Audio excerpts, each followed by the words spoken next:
Welcome to Bruce Hurwitz Presents Meet the Experts. I'm your host, Bruce Hurwitz of Hurwitz Strategic Staffing. You can find us on the web at hsstaffing.com. I hope you'll consider us for all your staffing, career counseling, and speech writing needs. I am delighted to be joined today by Terry Boyle McDougall. We'll be discussing high achievers, external validation, and self-validation. Meet the Experts is sponsored by P&K CPAs. P&K is a full-service accounting firm. They provide accounting and consulting services to businesses ranging from startups to small and mid-cap companies to nonprofits, as well as high net worth individuals. Contact them today for a free consultation at pk-cpas.com or call them at 973-882-8810. They will be happy to be of service. Terry, welcome to the show. Bruce, thanks for having me. It's great to be here. It's my pleasure. Please take a moment or two and introduce yourself to our viewers. Sure, I'd be happy to. So, Bruce, I'm an executive and career coach, and I'm also the author of a book called Winning the Game of Work, Career Happiness and Success on Your Own Terms. I work with high achieving professionals who are successful but not quite satisfied. And what I mean by that is that they are experiencing probably more anxiety and stress than they need to in order to have the impact that they'd like to have in their careers. Prior to becoming a coach full time in 2017, I spent 30 years in the corporate world as a marketer. The last 12 years, I led marketing for several businesses at a large North American bank. And tell me, what is a high achiever? You know, that is a great question. And it's sort of one of those questions that high achievers know they're high achievers. And I use that terminology because they tend to recognize it. It's people that typically have done well in school, have been very goal oriented. When they get into the workplace, they're ambitious. It's important for them to rise within the organization. And, a lot of times they're pretty hard on themselves if they're not reaching goals at the pace that they feel that they'd like to. So define for us, and then we can get into it, what is validation? Validation is something that people, when they get it, they feel good about it. And one of the things that I have recognized about high achievers, and when I was writing my book, I actually was doing some secondary research to support some of my own theories and observations that I shared in the book. And I came across some research that had been done by a professor named Tom DeLonge at Harvard Business School. And he basically recognized that for many high achievers, they are addicted to external success. And when I read that, like a big light bulb. External success. Did you mean success or validation? Validation. Sorry. Yes. Addicted to external validation. And actually, many of them would say that that's the reason for any success that they've had in school and at work. But as soon as I read that, a light bulb went off for me, because I think that on a certain level, I had recognized it in myself and in many people that I've coached, that they really were always looking for somebody else to validate what was going on in their careers, give them the attaboy, pat on the back, that kind of thing. But what can happen when people become addicted to that external success, or I don't know why I keep saying that, external validation, is that they are never really satisfied, because I think that you've probably seen it, certainly I've seen it, that there are many businesses out there that have no problem with their employees working 24/7 if the employee is willing to do that. And when people are pursuing that external validation, a lot of times there's not boundaries in place to sort of have that balance between pursuing success and also having time to recharge, re-energize, and just enjoy life. And, a lot of times when people come to me, what they express is the fact that they're feeling stressed. There's a lot of dissatisfaction in their lives, but yet they don't recognize that they could have more control over what they're doing, what they're focusing on in their careers. For me, validation comes about when you need someone on the outside to tell you you're doing a good job. Mm-hmm.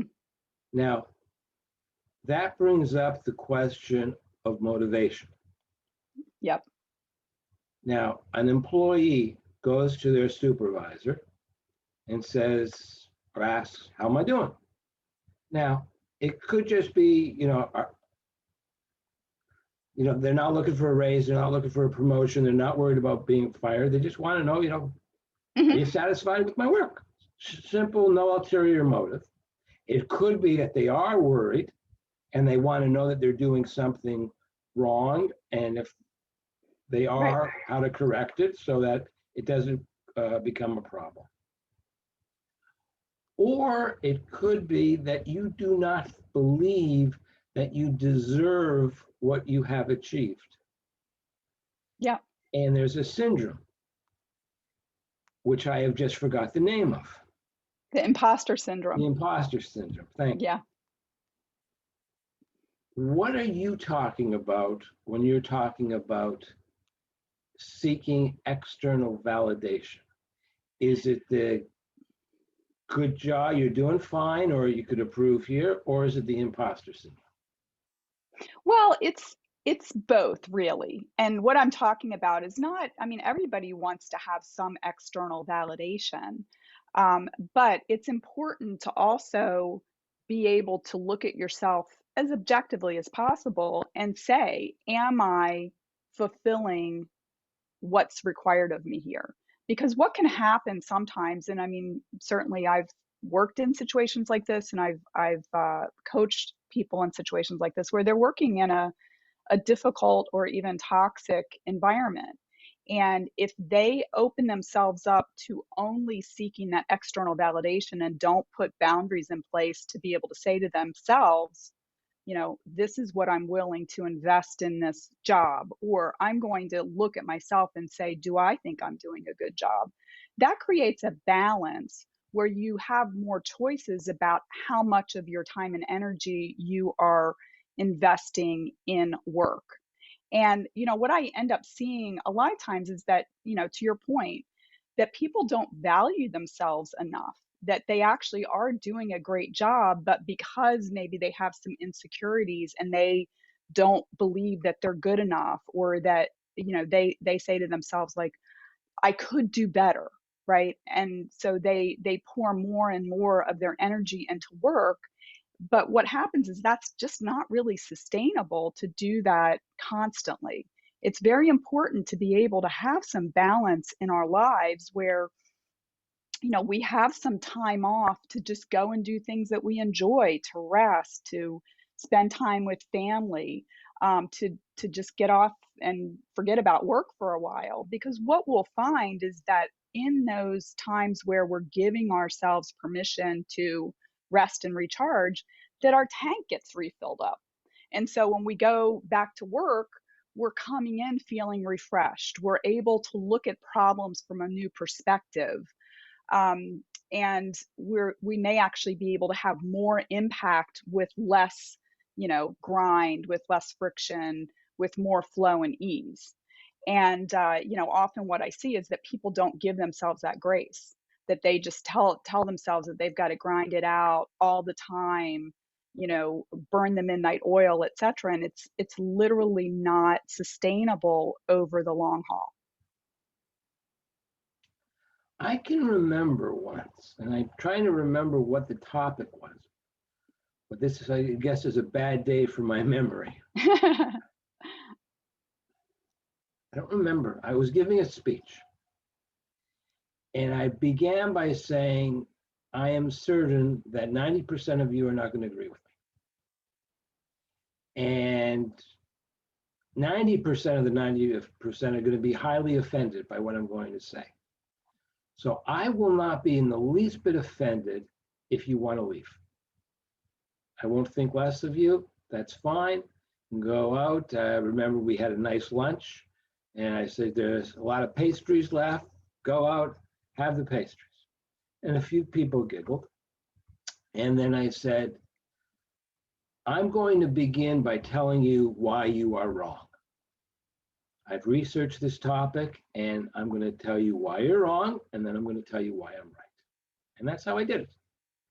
I didn't insult anybody. I had researched it both sides the way I'd been taught in university, and gave the talk. And I actually was the first time I ever got a standing ovation. Oh, okay. And people Spoke came the over truth. to me afterwards and said, we can't argue with you. You know both sides better than we do. And even though we disagree with your conclusion, at least you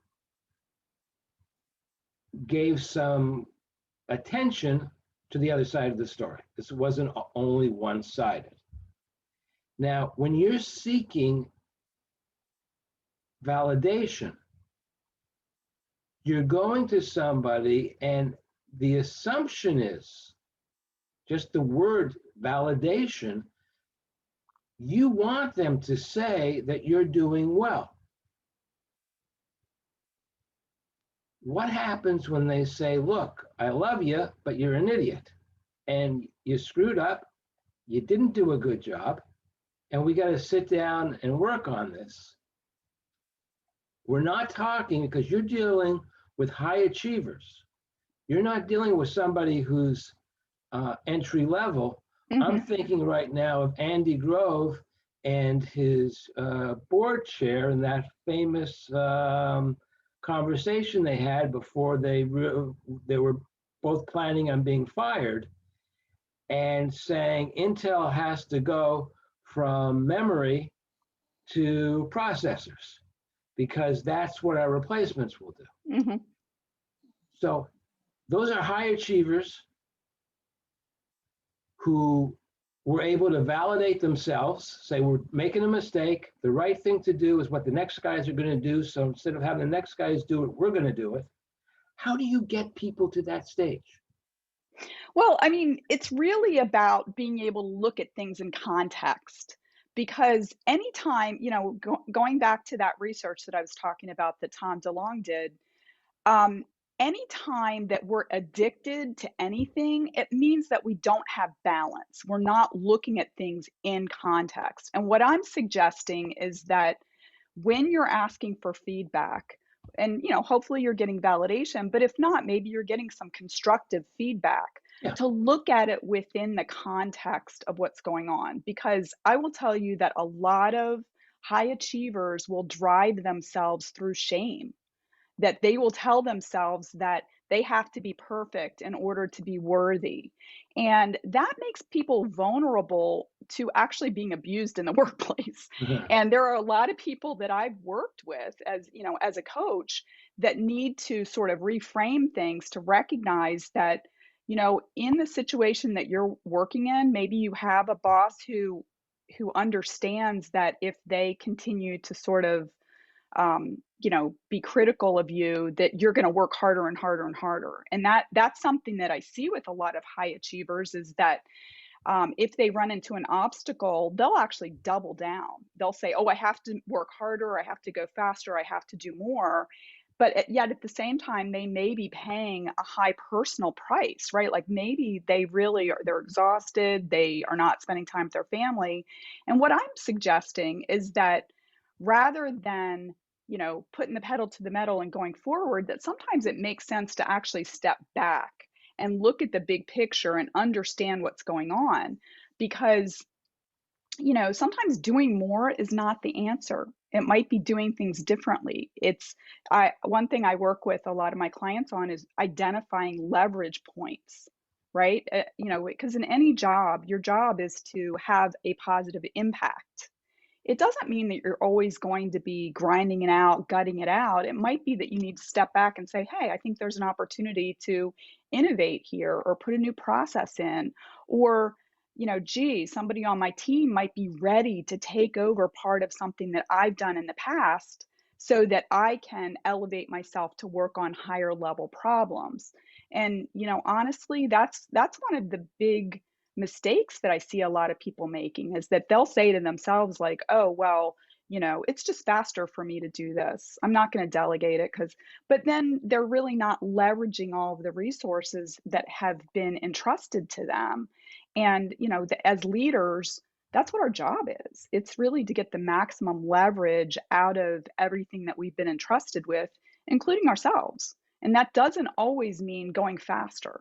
It doesn't always mean doing more. It might mean prioritizing, it may be delegating, maybe building process to make things more efficient. My problem is you use the word addiction, Yeah. and thankfully, personally, I've never been addicted to anything, but I know Yeah. people who have been. I Yeah. had a friend and I told her, you have to stop smoking. Period. There's nothing to discuss. You have to stop Hmm. smoking. And she stopped cold turkey. And nobody believed her. I did, because you couldn't smell the smoke anymore. Hmm. After a week, it was out of her clothes. Uh, so I believed that she had quit smoking, and she honestly and truly had. Hmm. I had a doctor's appointment, not connected to anything, and I said to him, it's weird. I have this friend. She was able to quit smoking cold turkey. There was no withdrawal. And he said, yeah, it happens because there's something in their brain that I don't remember. He told me the chemical, but Hmm. that is created or isn't created, and that enables some people to stop their addiction immediately. Yep. Yep. Others go through withdrawal. Hmm. Now, if you're addicted to something, that means it's giving you something that you Yep. need. And That's that right. means something is happening in your brain. And if it's an endorphin, if that's the right word, Hmm. that's getting your, literally getting your juices flowing, that gets you excited, and that, I know it's not a word, but incentivizes you Hmm. to continue and to strive for Yep. more and more and more. And you need that if it's an addiction. Yeah. And because, as you said, it's non-sustainable, Yeah. that addiction stops. There are very few people like my friend. They're going to Yeah. go through some sort of withdrawal. Yes. It's Talk to not us about that. It is not an easy thing to do to change behavioral patterns that have served you well. And this is part of the reason why it's difficult for high achievers to, you know, change that addiction, right? To get out of it. And really, they've been rewarded many times, they've been rewarded their whole lives for delaying gratification. And if you even think, I'll use myself as an example, right? When I was in elementary school, I liked it when I got the check or the gold star on my worksheet. And so I would spend time doing my homework and handing it in on time because I liked that, dopamine or endorphin reward that I got when I got my paper back and I had a check plus or a star on it. And that just continued. I continued to pursue that kind of gratification throughout school and into college. And then what happens, it just becomes a habit, right? And we are compelled to do this stuff and often don't think about it at all. And probably just like your friend who smoked. I mean, I know my mother in law was a smoker, and she didn't even think about it, right? It was almost like a habitual compulsion, right? Like after dinner, grab the cigarettes and walk out onto her balcony and have a cigarette, right? It becomes part of a habit that we just don't think about. But the first step towards changing that is awareness, right? And when people start to realize, I'm pursuing, you know, validation. I want my boss to like me. I'm volunteering for all these projects, or I'm working harder. I'm working 60 hours a week instead of 45 or 50, because we're telling ourselves something, right? Like, I have to do this in order to maintain this level of success. And a lot of times they never really stop and examine that subconscious belief, but it was created at some point in their life, and it's been reinforced a lot of times over their lives, and that's why it's such a habit. But when I'm first working with somebody, we start to lay everything out on the table, and they often are pretty clear on what they want. It might be like, I don't want to have to bring work home with me on the weekends, but I don't feel like I have a choice. And I really help them to sort of separate these two things, right? Let's get clear on what you want, what your goal is, which may be to, move to the next level, or to work less, or to have a better relationship with someone that's important at work. But what are the beliefs that are standing in the way of that happening? And how do we overcome them? What kind of belief can we replace that with? And it might be something along the lines of, if you step back, you may be able to see some leverage points within your job where you're going to be able to have the same impact as when you're working 60 hours a week, but maybe you can only work, you can do it in 45 hours a week. If you can begin to believe that that's possible, and then the next step is to start putting that roadmap in place to make the behavioral changes. And, part of the reason why people hire coaches is because it's not easy. People are often, they'll come to me and say, okay, well, I know last week we talked about this and I agreed to it, but since I left the session, I'm feeling a lot of anxiety and I'm feeling this, desire to kind of go back to that old behavior. And part of what I do as coach is like hold the space for them and acknowledge and validate their feelings, but also remind them, like, remember, you've done this for the last 10 or 15 years and look where it's gotten you. Maybe to the verge of a nervous breakdown, or you're stuck at that level where you really want to move to the next level within the organization, but you're not being looked at that way. I mean, what they say, doing the same thing over and over and expecting a different result is the definition of insanity, right? And one does not argue with Albert Einstein. Right, Yeah. exactly. Now, my final question. If the person is interested, let's take little Terry as our example. Yeah. Little Terry in preschool, in kindergarten, wanted to come home every day with the gold star, show it to her mommy, and get it put on the refrigerator. Yeah. And then in grade 1, there were no more gold stars. It was A+. So then she came home with the A+. Yeah. And then the validation changed throughout the year. Hopefully in high school, you weren't given gold stars. And then you got into college and you wanted to make the dean's list, not asking, don't want to, make the dean's list, and valedictorian and all the rest of it. And this continued, and then you got to work for major financial institutions, and you kept on getting these validations, and you liked it. You got promotions, you got sent from this town to that town, from this country to that, everything is going great. But were you doing it because you liked the work, or because you liked the recognition, the validation? And if you're doing it just for the validation and not for the work, isn't that in and of itself a serious problem from the perspective of the employer? Yeah, I believe so. And, personally, I will tell you, I feel like one of the best pieces of advice that I ever got was when I first got out of college. My boyfriend's mom gave me the book, What Color's Your Parachute? And she said, do not even begin interviewing until you read this book and do all of the exercises. It's over there. Yeah, I mean, I've got a couple different versions on my bookshelf too.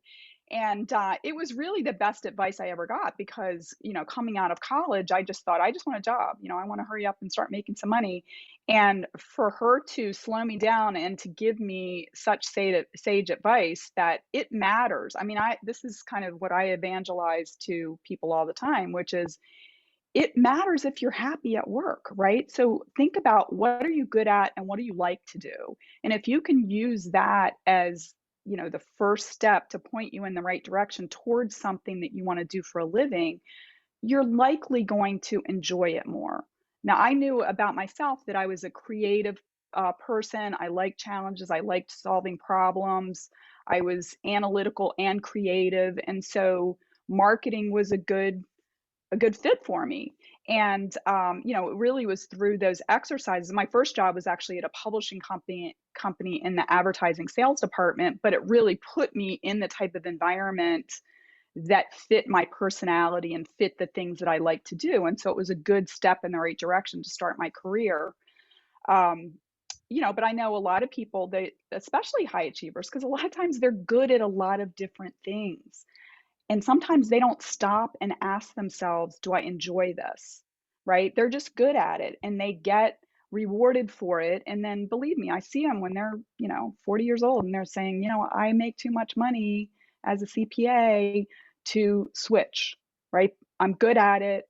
I don't love it, so or whatever. I don't Yeah. want to come down on CPAs because plenty of people that love that, right? But there's all kinds of other roles that people get started in, and they're getting validated, they're moving up, they're making a lot of money, but they wake up and they're like, this isn't aligned with who I am as a person, and I don't love it, and I make too much money to switch.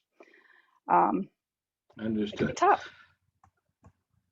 I'm going to put up your contact information now, but I have a question for you before we talk about what the best way is to get in touch with you. And my question is a question I ask all my guests at the end. Is there anything I didn't ask you which you wish I had asked? Well,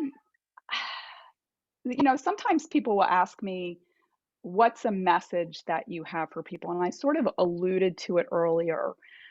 I believe that every person is worthy of enjoying their life and their career.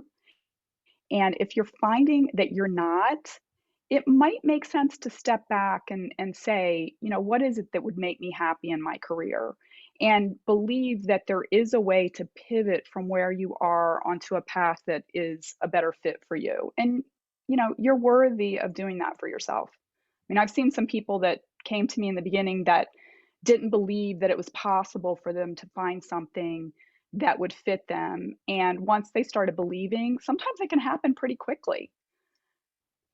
If somebody, I just thought of something, if somebody asks for external validation, does that mean that deep down they know they don't deserve what they've got and that the answer is no?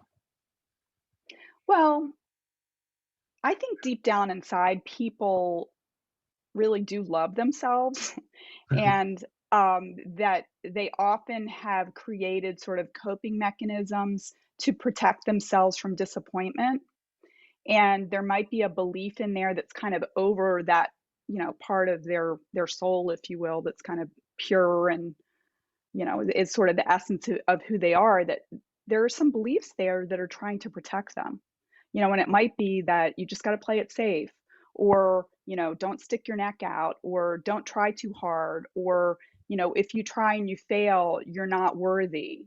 And when we can get in touch with that part of ourselves that really accepts and loves ourselves, nobody else can really hurt us, to tell you the truth. Because it's not what other people think about us that bothers us. It's what we think about what other people think of us, because we don't even know what other people think of us. We have no way of knowing that ever. That's But a when good, we go ahead, sorry. no, I was just going to say, it's a good point. It's a good point on which to end. I think that the viewers have had enough time to see how to get in touch. So I want to thank you profusely for having come on. Bruce, thanks for having me. I really enjoyed our conversation. I'm Bruce Hurwitz. Thank you for watching. And as always, please stay safe.